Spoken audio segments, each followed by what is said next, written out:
सबसे पहले नजर डालते हैं अब तक की बुलेटिन।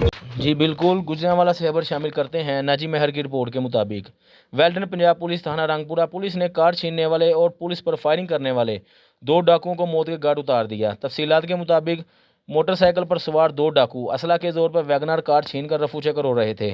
वायरलेस कॉल चलने पर डीपीओ साहब ने मुजफ्फरपुरा फाटक अगोकी में नाका लगवा दिया ताकि हर आती जाती गाड़ी को ट्रेस किया जाए।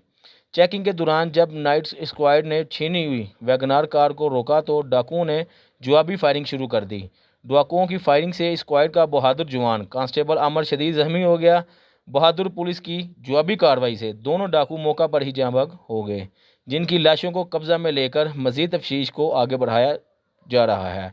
नाइट स्क्वाड की बेहतरीन कामयाबी को अवाम की तरफ से खुश आइंदा करार दिया गया है। जी जब डेटॉल एंटीसेप्टिक लिक्विड घर की हर बकेट का हिस्सा हो तो आप और आपका घर रहे 99.9% महफूज और सबको बचाए 100 किस्म की बीमारियों वाले जरासीम से। डेटॉल के रोजाना इस्तेमाल से मेरे अपने महफूज रहें।